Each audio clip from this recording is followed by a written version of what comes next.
Hello and welcome to the Daily Racing Form handicapping session for Remington Park's Oklahoma Derby Day. I'm your host, Peter Thomas Fornatale. Very excited to be back with you looking at the stakes races on this loaded Sunday card. We have three special guests making a repeat appearance off a short layoff. He is a TV host and analyst for Remington Park, Chris Kotulak. Chris, how are you?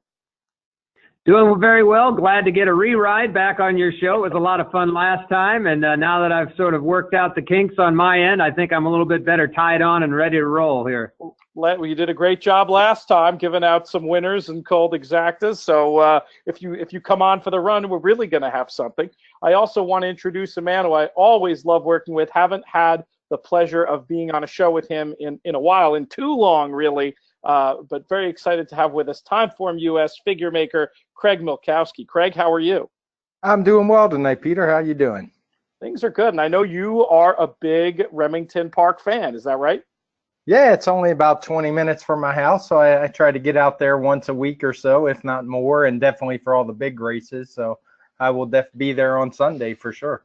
Fantastic, and also joining us, I hope that the telephone issues we were having are behind us, and I hope that I'm welcoming to the program Daily Racing Form's Mid-South correspondent and handicapper, Mary Rampellini. Mary, are you there?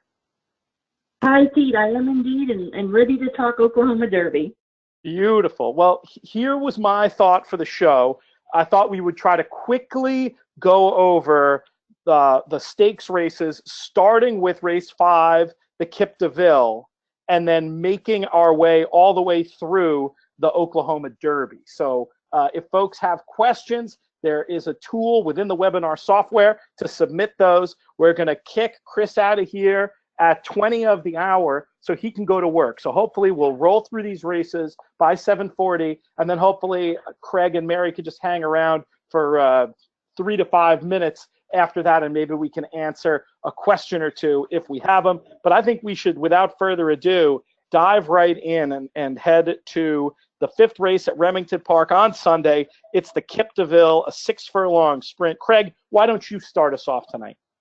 Sure. Well, this is a race for 2-year-olds, 75,000, and the TimeformUS pace projector shows it as a fast pace is likely. But to be honest here, I'm not a big fan of that for 2-year-olds. I mean, all of these horses have only run once or twice. They've normally won on or close to lead, so it's going to look like it's a high-speed race. But I don't really see it that way. I think you just look for the best horses, and the one I think is probably best is Flat Lucky, the Steve Asmussen trained horse. He won easily in his debut at Ellis Park. He set kind of a slow pace and finished fast, and I actually look at that as a good sign, showing that the horse was rateable. He doesn't necessarily have to have the lead, and I think he's the horse to beat.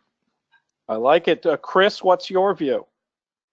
Well, I was thinking similarly along those lines. It didn't look like the pace was all that hot for him. The half a comfortable 46-2, and then he stepped clear after that. Maybe that's why he did have that reserve of energy.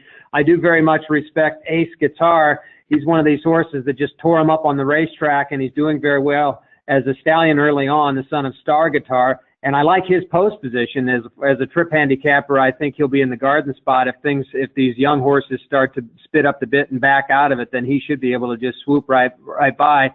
And let me just say this, it is named the Kip Deville because, believe it or not, the richest horse to ever run at Remington Park actually began his race career at Remington Park and won a 6-furlong track win over the main track, believe it or not. So that's why it is the Kip Deville, strangely a sprint main track race named in honor of that terrific turf route horse.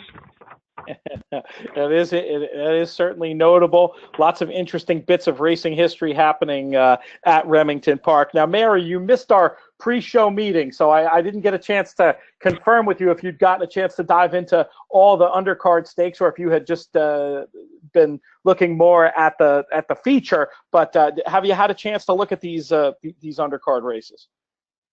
Oh yes, Pete, I have, and I've done my handicapping, and as everybody knows here on the panel that we're talking with, this Kip Deville is kind of the starting race, the starting point in the march to Remington Springboard Mile. So this is a nice collection of 2-year-olds, excuse me. pointing for that race, which is kind of a Kentucky Derby prep at the end of the season at Remington. So these are some of the better young horses.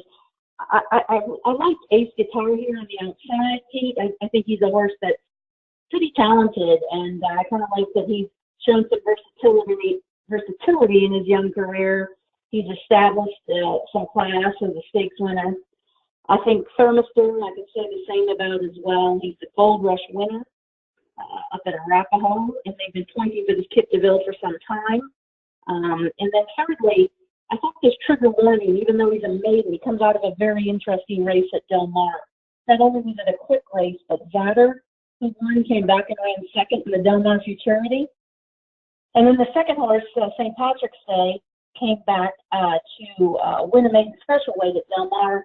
And if I am correct, that is American Pharaoh's full brother, I believe. Indeed it is, and definitely some live-looking form coming out of that August 20th maiden race at Del Mar. Mary, let's keep it with you as we move forward to the Governor's Cup, race 6. What are your thoughts? Well, I thought, this is a very nice group of older horses in here, and I do like American Dubai, and he's pretty accomplished at the mile and 1/8. That's been his 2 best races. He's got a lot of speed. He's got the rail. I wouldn't be surprised to just see him go on with it. I know Dan, the go-to man, does have some speed too, but I like American Dubai's class. And I could just see him zipping on out there and being on his way. Iron Fist, he's, the Grade 3 winner, pretty accomplished horse. Of late, he's really stepped up his game, and the race he comes out of actually produced 4 next out winners. He was second in the West Virginia Governor's Cup, and 2 of those, Paige McKinney and Made from Lucky, both came back to win stakes. So that's a strong race, and I could definitely see him being the favorite in here. And certainly Texas Chrome, one of his shining moments, came at Remington last year in the Oklahoma Derby. Another one to look at for sure with that good local form. Craig? I'm leaning towards Iron Fist here. Texas Chrome, he ran really poor last time. It could just be the shipping to Albuquerque, kind of a new track. It's kind of quirky, and horses run bad there, but I just don't think he's as quick as Iron Fist. And while American Dubai, he looks strong, he seems to do all his best running in New Mexico. All his wins recently have been in Albuquerque or Sunland. And when he ships away to Prairie Meadows, Lone Star, he's not quite the same horse. So I look for Iron Fist to be the horse to beat in here. Chris? Yeah, I concur. When I saw him finish behind More Spirit at the Steve Sexton Mile at Lone Star Park, I thought this is a horse that's probably going to surface at Remington at some time. And after that race, he went on to win a couple of races and had a very good second-place finish in the West Virginia Governors. So I love his running style, his post-position draw. I think he's going to have everything fall into his lap. So the 2 Iron Fist is my top pick, and maybe one of the more comfortable feelings I have about the Oklahoma Derby race card, the 2 Iron Fist. Potential anchor there and some multi-race bets. Let's move on to race 7. It's the Bob Barry Memorial. We're on the turf for this one. Chris, who do you like? Well, it's an interesting dichotomy. I don't know if that's the right way to go with it, but the Bob Barry is restricted to Oklahoma breds, and the Ran Ricks Memorial is an open company race. Well, notice that the horse that won the Ran Ricks last year is in the Bob Barry, and vice versa. They have flip-flopped. Penguini, who won the Ran Ricks last year, surfaces in the Bob Barry this year. And then on the other side of the coin, the horse that won Gianna's Dream, who won the Bob Barry, is back in the Ran Ricks. So they've sort of figured it out now, I think. Maybe not. It worked last time. But that said, I'm going to go with an extreme long shot here with the 1-horse Plucky. She goes into this race off of a win against modest open company claimers, but she's run well over this turf course. I liked her. I think she was my 3rd pick that day when she won and paid, she paid over $40. She was off at 20-1. And I'm just going to stick to my guns. She did it very comfortably. I made a note of that. And she's got the same inside post position. So there's my flyer of Oklahoma Derby Day. And it is daytime racing, everybody. It's Sunday afternoon. In the 7th race, the Bob Barry Memorial, number 1, Plucky. I like it. Always good to come up with a price. Yeah, the post time for that one, $5.50 Central. Mary? Oh, yes, I liked Chris's breakdown on the Penguini and Gianna's Dream Tail. And, I'm thinking maybe the distance off the layoff suits Penguini, and Gianna's Dream is cutting back, so that's why they might like the mile and the 16th for her later on in the card. This was a tough race. I don't have the confidence in any one horse in here, but I do like Penguini for her class. And, the question I have is she hasn't run since January, so that's the only thing that bothers me, but she's got a great record over the course. And the barn trainer, Clinton Stewart, has a very nice rate with horses, a win rate with horses coming off extended layoffs. So, that, that kind of moves me in that direction. For a little more recency, Mischievous Misty. She's a 3-year-old filly going up against some older rivals here, but at least she has that recency in her favor, and certainly has been very productive. And then I thought Diva's Rule might be another horse I'd look to here, maybe to run well. She should be sharp, kind of stretching back out off the sprint races. So. Craig, is this a race that narrows down for you, or a race where you're going to want to be a little spready? First, I want to mention I see Sweet Dreams tonight is in here, and she's a horse that actually ran last night at Remington, so I'm not sure if she's going to actually be in the starting gate or not. Just something to keep an eye on. But believe it or not, Chris stole my thunder here with Plucky. Come up with something. Take that, Milkowski. What I liked about her is, forget the 10,000 claiming price. She ran a nice 100 Timeform US speed figure, which fits well in here. And she also did it overcoming what I have as a slow pace. And our past performances, the fractions are in blue, which indicates it was pretty slow. And to top it off, we predicted this is a race where the pace is going to be fast, and I do agree with that. So I think she's going to be able to get a nice position from the rail and just sit in there, and I will definitely be betting her across the board, assuming she's the long odds I think she will be. Maybe not with me and Chris both picking her on top. Yeah. It's a lot of weight. Yeah, thanks for nothing, Milkowski. Excellent. All right, let's move on to the 8th race on the card. It's the Remington Park Oaks. Craig, what's your opinion in this one?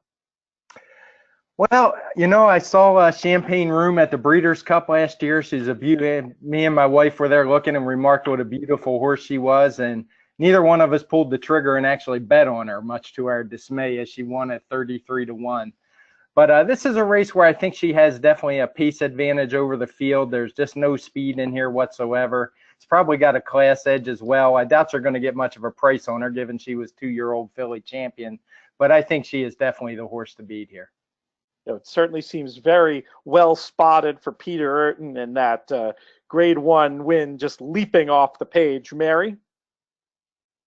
For a lot of the reasons Craig just mentioned, I do, obviously she's champion, so she is certainly the class of the field. And secondly, she does, from a pace standpoint, she's a fresh horse, she has a lot of speed. She looks like she could get it done from the rail here, maybe on the front end, no way. But what I do like is, in talking to her trainer, Peter Urton, they had considered the Dogwood for her comeback race, and they had looked at the Remington Park Oaks, and he wanted to go the distance with her. So that makes me feel good as far as her making her first start since February, that he liked the 2 turns for her at this stage.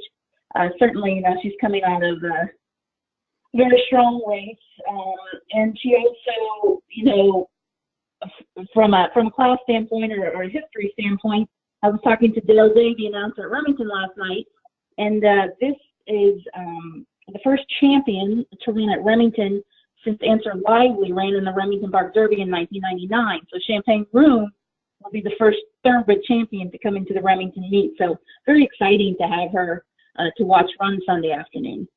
That's very, very cool fact, and definitely a filly that has a big fan club, and maybe knocking heads with the absolute best 3-year-olds across the country is a bridge too far at this point. But why not show up in a spot where there's a lot of money on the line and bring a little star power to the card on Sunday? Very cool stuff. Chris, can anybody beat Champagne Room here? If anybody can, I would think it's the 3-horse Torrent. The more I look at her, the more she catches my attention.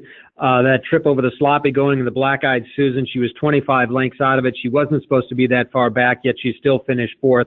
I think she's the one that can beat Champagne Room. Champagne Room is my top selection. I don't have anything more to add to what Mary and Craig said, other than I was by this morning in the stakes barn talking with the foreman for Peter Urton, Luis, who came and brought her into town. And boy, she looks a picture. She looks like a very professional animal, but I love Mary's little insight there on them actually, Peter and the connections actually seeking out the mile on the 16th distance. So I'll go 1-3-3-1 with a firm exacta there then. I like it. The 9th race is the Ricks Memorial. This kicks off a couple of interesting potential exotics to play, including a pick 3 that covers the 3 remaining races we'll be covering on the handicapping session. It also kicks off a guaranteed $100,000 pick 4. Chris, who will be on your pick 3 and pick 4 tickets? I believe I'll go deep in this first leg in the 9th race. I'm going to go 3-10-1-11. I'll tell you, I'm a huge fan of Emerald Pond. She had sort of a perfect trip in her position. She was restrained just off the front runner at the rail, but she was restrained a little bit. That may have taken out a little something from her. She did ultimately win the race, but Strive wound up from right field and made this incredible move from off the pace. And I don't think that's a one-off thing. I think she was probably back too far in her first race coming back to the races. Notice that every time she's won in her 15-race career, it's been at Remington and it's been over the turf course, and she's had an easy breeze since then. I think Strive, in a much closer position, has enough to win this race. But there again, I'd go 3-10. The 10 is Emerald Pond, the 1 Gianna's Dream, and then the 11 horse as well, the other Asmussen horse in the Rand Ricks. Logical sounding spread to kick things off. Craig? I had this one narrowed down to 2 horses for such a big field. I admire the local horses, but I think in this case the horses shipping in are a little bit better. I like the 1 here, Gianna's Dream, who has been proven versatile. She runs speed figures, were just better than what she's been facing here. She can run up front, she can run off the pace, and she gets a nice post position. And the other one I like is Seeking Treasure, who I don't have. I assume she's the 5. I don't have program number. Yes. Yeah, she's the 5. She's also run well. She comes from Kentucky Downs, where they were running for those just crazy big purses. Was running a little shorter. Made a huge move. I think she gets back to the distance she's going to like. And if Gianna's Dream that has a little trouble inside, I think she's the one that could beat her. Mary, how are you thinking of kicking off the pick 4 and pick 3 here? Yeah, I really do like Gianna's Dream pretty strongly in here, and I like her moving back to that mile of 16, shortening up a little bit. I think that suits her, and we've seen, Mike Maker come into Remington over the last few years and do very well in the stakes, particularly on the grass at Remington Park. So I certainly like her a lot in there. Seeking Treasure is a horse I also like, and then Emerald Pond, I think I had to pay some heed to, but very nice group of fillies. All right, sounds like it narrows down a little bit for the crew, and despite the big field, and maybe a good place to get started off in these late gimmicks on Sunday. The 10th race is the David M. Vance Sprint. We'll change up the order a little bit. Chris, your view here. Well, what I see is it's a field of 8, and I have to get all the way out to maybe about the 6 horse, where I see a horse that really has, maybe the 5 horse, that is just a bona fide blast out of the starting gate and go to the front. The 1, the 2, the 3, that's Tanner's Popsicle, Candip, Wilbo, and Counterforce, all seem like horses that might not go directly to the front. So I don't think it's going to be a 4 or 5 wide sweep for Ivan Falanovala going into the turn. Maybe with his speed, he'll have the lead by the time he gets to the turn. I don't think so. He'll probably have a couple horses to his inside, but I sure think the race sets up very nicely for him. Keep in mind, in his comeback race on September 2nd, being away from racing for half a year, he was 1/5 of a second off the track record whilst being throttled down and winning by over 5 lengths. So he's back on his game. They all have to come to beat him.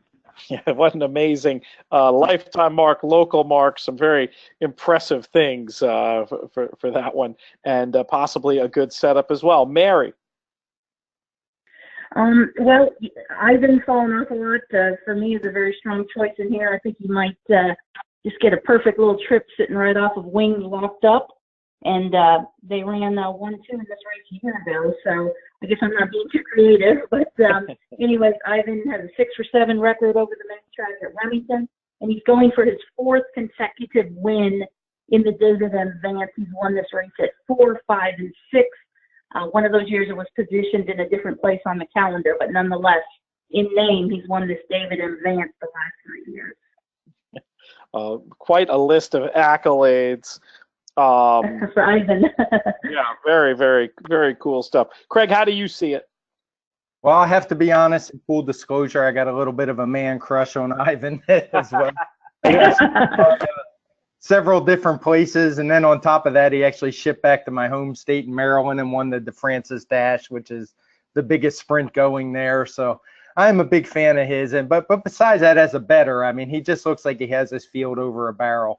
As Chris said, there's not a whole lot of speed in here. Our pace projector has him shown right up on the lead with the 7 wings locked up. A horse he should be able to take when he wants to. But if we want to look at this from a betting standpoint, a horse that does interest me a bit is Can Dip.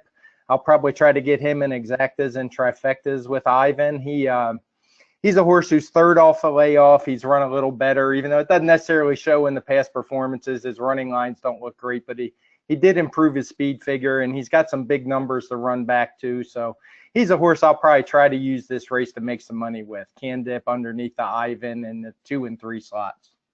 What do we think about Ivan's price in this spot? Anybody want to make a prediction as to how low the odds may go? I'd say he'd be 1 to 5. 20 cents on the dollar. Any over under from anybody else on the panel on that one? Well, the over under would be 2 to 5 then, I would think, and then that's where you make. Yeah, he'll be less than 3 to 5, I'd say for sure. But still, potentially an anchor, weighted cleverly in exotics or as an anchor in multi-race bets. Still valuable information, knowing which shorties you can rely on as opposed to those you want to try to go out of your way to beat is such a huge part of multi-race wagering and exotic wagering in general. All right, let's move on to the feature, the Grade 3 Oklahoma Derby. A lot of familiar names in here to horse players, and we've got the time to dive into this one with some degree of depth. Mary, we'll start with you with the basic question of who do you like? Oh, this didn't come easy, this race, the handicap. I do, I've liked Battle of Midway, quite a bit throughout his young career here. So I stuck with him. He's a horse that I like. And, Girvin pops up and runs like his Haskell, and he's a Grade 1 winner at 1 1/8. That's a big credential. And Colonel Temper, I thought the horse that could pop up and run very well in here. The pace scenario looks very interesting to me.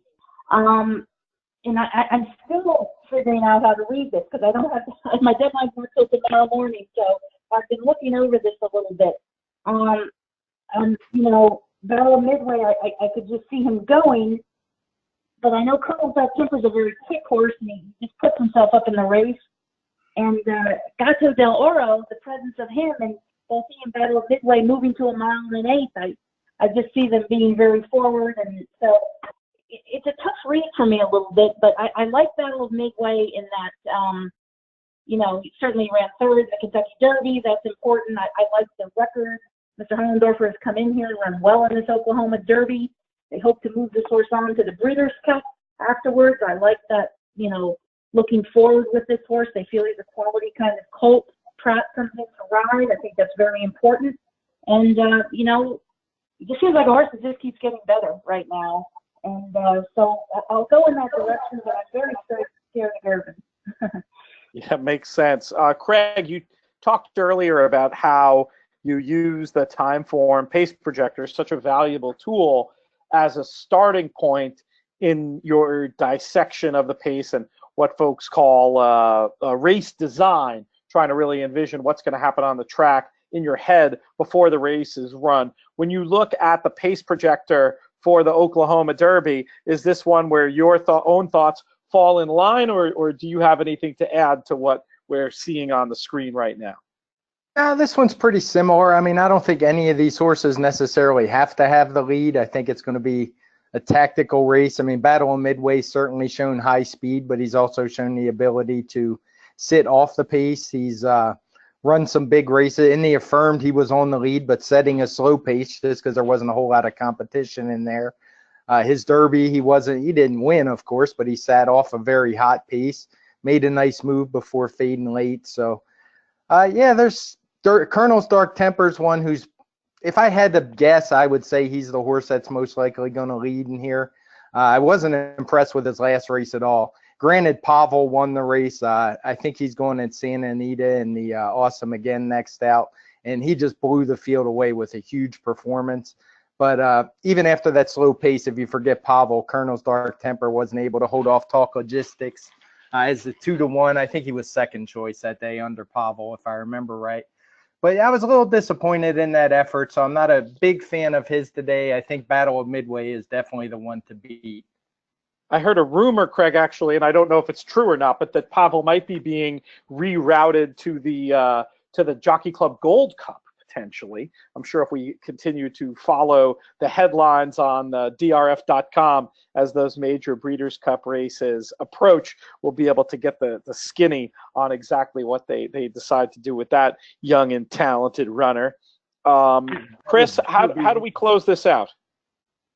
Well, I'm really not that much different than both Mary and Craig and what they had to say. I'm going to go with Battle of Midway. Being a trip handicapper, I just love his running style. I think he'll probably maybe just sit back off the pace with the 1 1/8 race. They're going to have a nice opportunity to kind of take up position before they go into the first turn. And I think Flavien Prat will have Battle of Midway right where he wants to go. I would guess that McCormick or Gato del Oro or Colonel's Dark Temper might go up there and push the issue somewhat. I'm floating around with my second and third picks here. I have Colonel's Dark Temper, the 7-horse, as my second pick. I don't like the way he caved in last time at Parks under soft conditions that Craig mentioned already.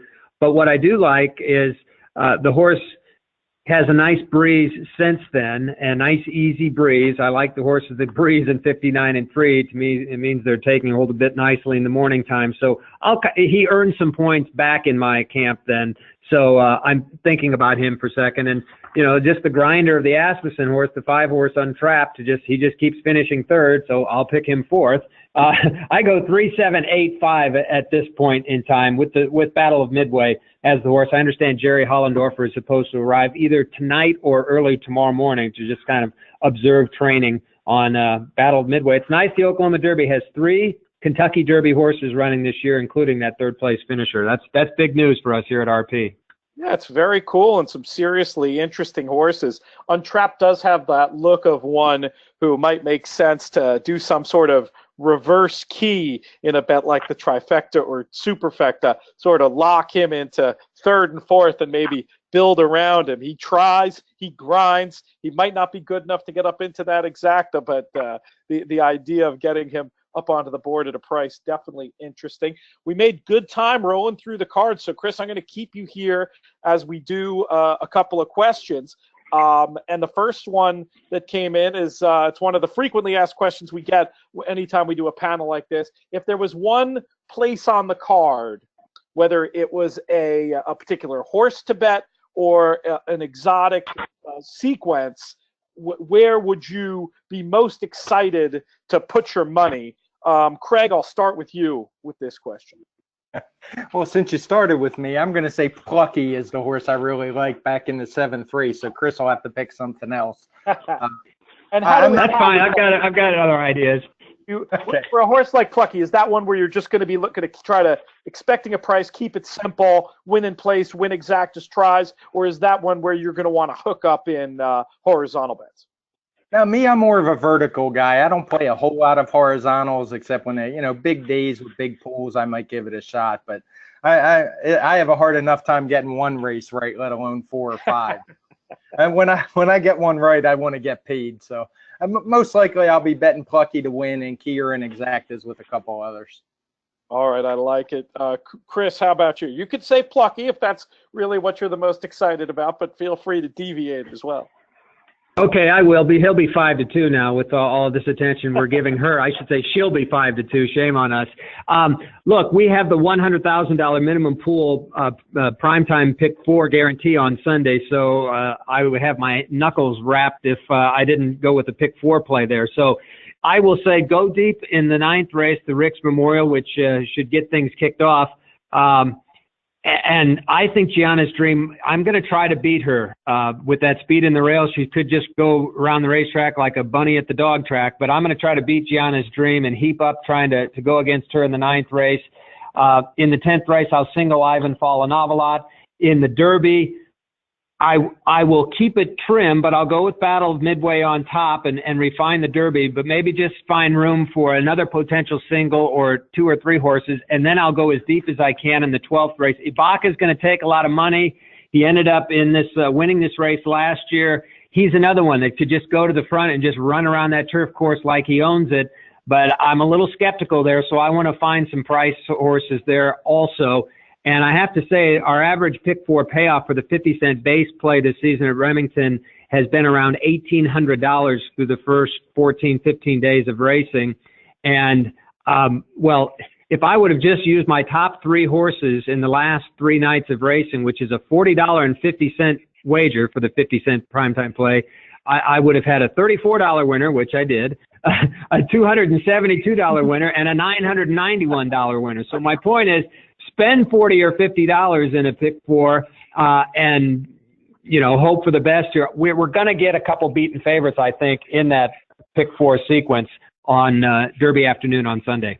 Little bonus coverage of the nightcap that closes out the anchor leg of that $100,000 guaranteed pick 4 from our sponsors, Remington Park. Cool stuff.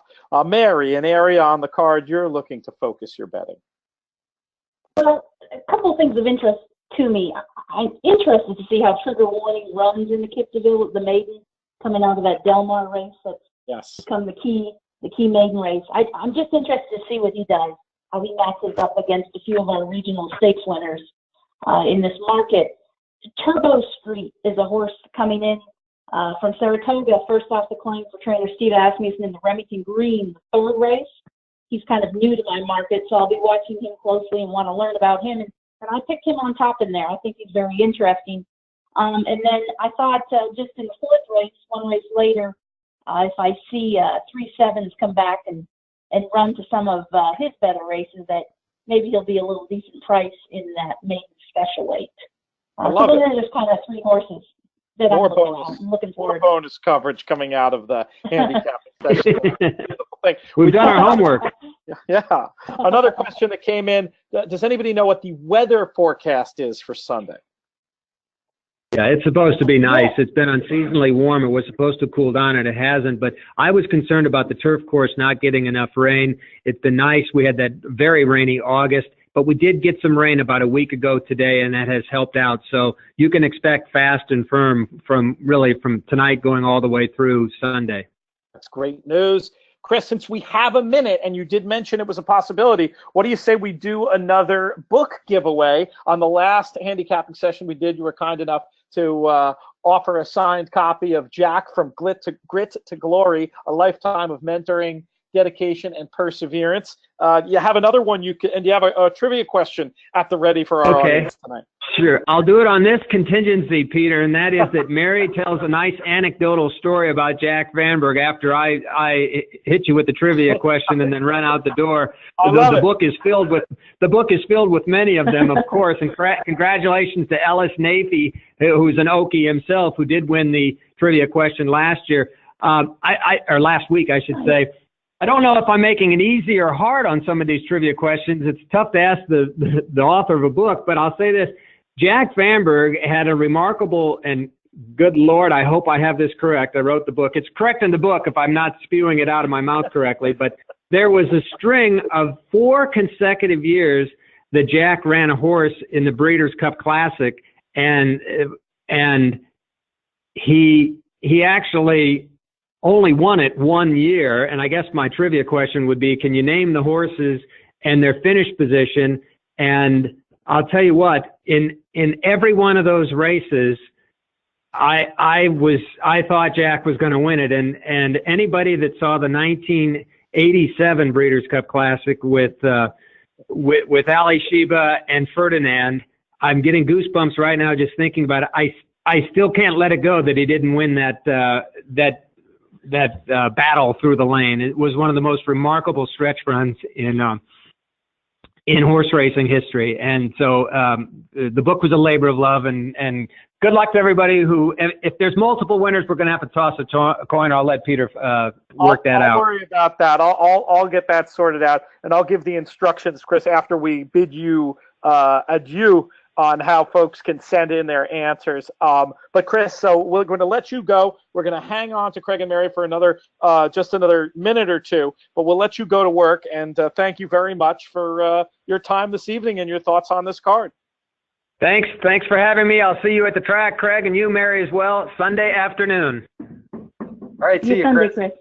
Excellent. I'm thinking about getting on a plane. This sounds like a good time you guys are going to have out there. All right. So if you want the opportunity to win the book, Jack from Grit to Glory, I don't know why I keep mispronouncing grit, go ahead and you can email the answer to me, podcast@drf.com, and we're looking for the Jack Van Berg Breeders' Cup Classic runners 4 years in a row, along with their finished positions, and we'll do a little drawing. And Mary, did you have a Jack Van Berg story to share? I'm always up for those if you got one.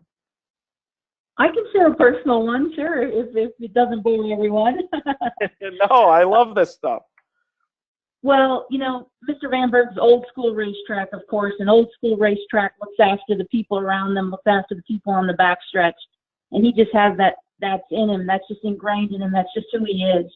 Well, a few years back at Oaklawn, I had gotten very sick on a Sunday with just more like a congestion, and this was, I thought it was bordering some sort of a pneumonia, and I couldn't get to see a doctor. I couldn't get anything done, and I had run into him and Joe Petalino, one of the former assistants who trains now, and Mr. Van Berg went and he had some medicine that he had been sick with, and he gave me some of it, and I just took it, and I haven't been sick at Oaklawn since. I haven't had another congestion or anything.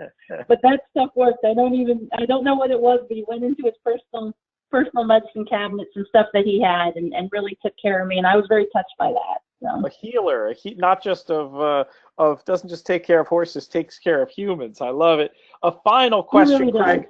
This one came in. This is something that we talked about on the first Remington show we did, but since you weren't a part of that, I think it's good to get your thoughts. Any particular favorite angles or aspects of racing at Remington that help you find winners? Particular, you can take that question as you will. You can answer it any way you want. Yeah, I find Remington to be, although it's a very fast track, I mean, as we saw with Ivan a couple weeks ago, you can run very fast times. It's not necessarily a speed favoring track. I have no problem betting horses that are going to come from off the pace at Remington. As with most places, they usually pay a little more money.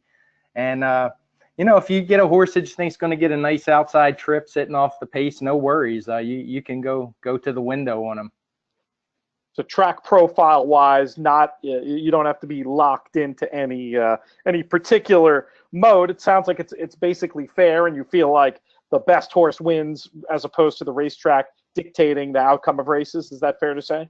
Right, exactly. A lot of times people see fast times, which, I mean, you definitely get fast times here, but it doesn't necessarily translate to speed as dominant here. It wins about the same as on average as it does most places. It's not a place you have to go, oh, the first horse went wire to wire. It's a speed bias. Remington's generally a very fair track. Very, very cool. All right. That is all the time we have. We covered a lot of ground. That was a lot of fun. I want to thank very much our three guests, Chris Kotulak, Craig Milkowski, Mary Rampellini. I want to thank our producer, Jacob Luft. Most of all, I want to thank everybody for tuning in to this Remington Park-sponsored Oklahoma Derby Day handicapping session. You've been watching a show produced by DRF.com.